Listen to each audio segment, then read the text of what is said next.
To begin, we would like to acknowledge the peoples of the Kulin Nation as the traditional custodians of the water, sky, land and country on which we are learning and living today. This research was conducted on Wurundjeri land, and we pay our respects to their elders past, present and emerging, and any First Nations people here today.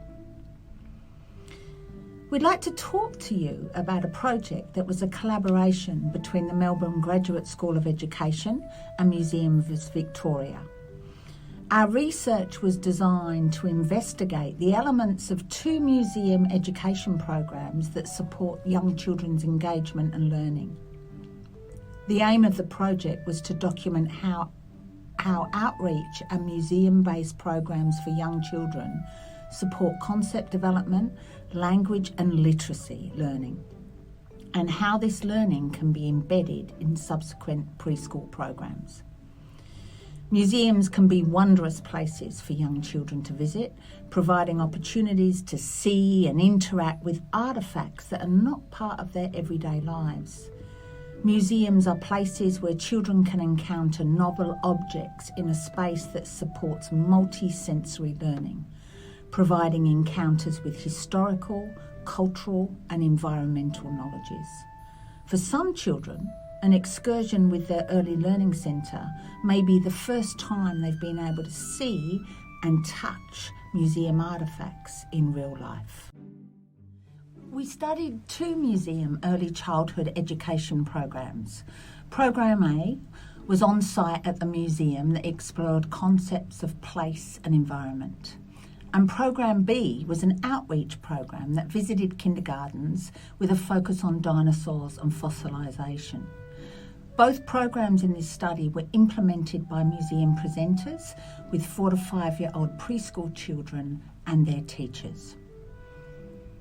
The research project involved 5 museum presenters and 14 early childhood groups that consisted of 14 teachers and 296 children. We observed the museum staff deliver the programs and use qualitative data to capture multi-literacies and the interactions between museum presenters and children. Data collection included audio recordings of the museum presentations, observations of teacher-child interactions, teacher interviews and written reflection from the museum presenters. We found that multiple elements of museum education programs influence learning opportunities for young children.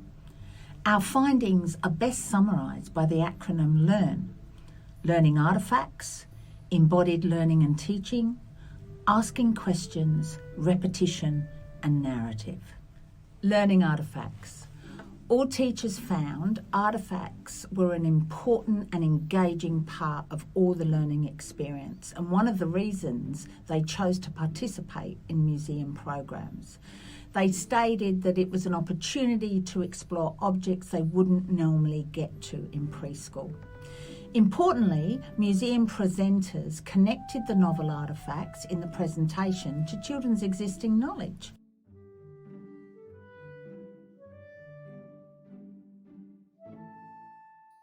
The language used in the presentation is also a learning artefact because museum programs introduce vocabulary the children may not otherwise encounter. Language use in the museum programs balanced vocabulary extension and descriptive processes, for example, fossilisation, by using terms familiar to children. For example, one museum presenter described the dissolving of flesh from the bones of dinosaurs as all the squishy bits have gone because of the wind and the rain. Children were then able to feel and talk about the squishy bits in their own bodies to reinforce the distinction between bone and skin, muscle and tissue. Embodied teaching and learning provides hands-on learning opportunities for children. In museums and art galleries, Pescatelli and Penfold tell us that this approach has been used as a catalyst for inquiry as children interact with each other, adults and objects through sensory experiences. For example, children were invited to lie down and measure themselves against a real life-size model of a dinosaur bone, and mathematical concepts of measurement were explored kinesthetically by all children.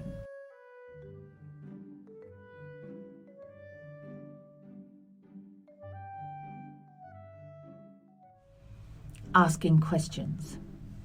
We want to emphasise that the materials in isolation do not teach concepts or vocabulary. Children do learn through embodied opportunities with material objects and place, but it is the interactions with knowledgeable others, other children and adults, that create connections between experience and concepts. It really matters how we ask questions, or rather, how we ask series of questions that are related to each other and tied to children's responses. Thoughtful and expansive responses to children's questions is how we achieve responsive engagement.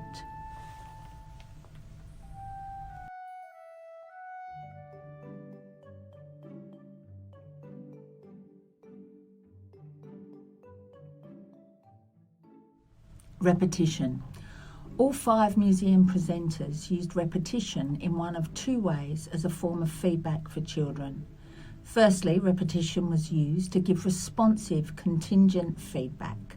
And secondly, repetition was used to introduce new vocabulary.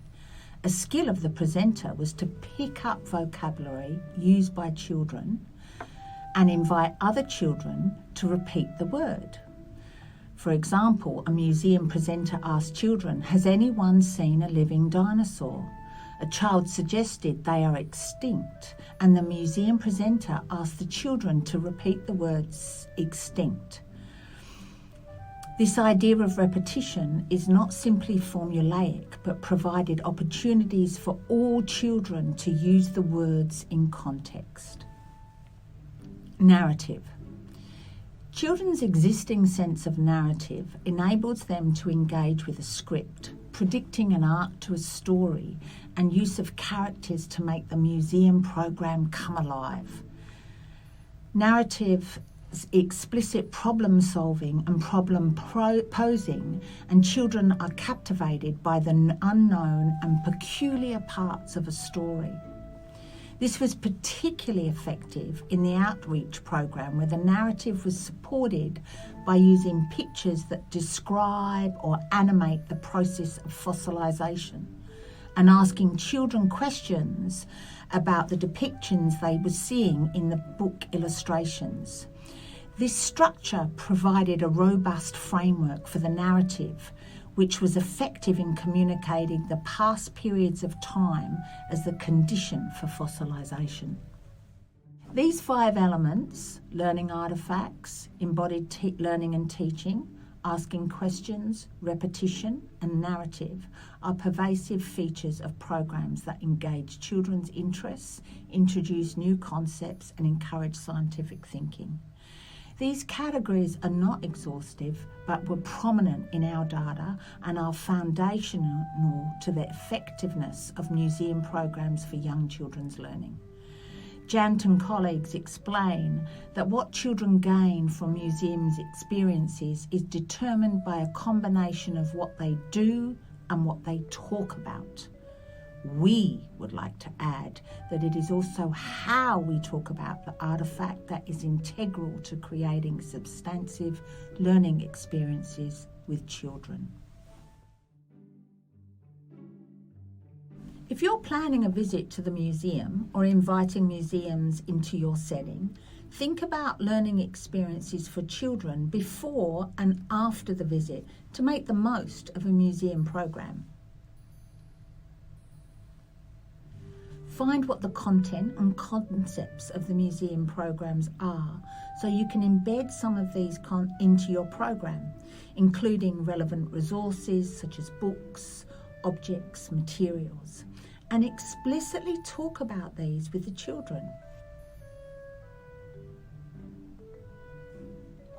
Observe the children's questions and engagement in particular parts of the museum program. Make notes of new concepts, words, information the museum presenter is sharing.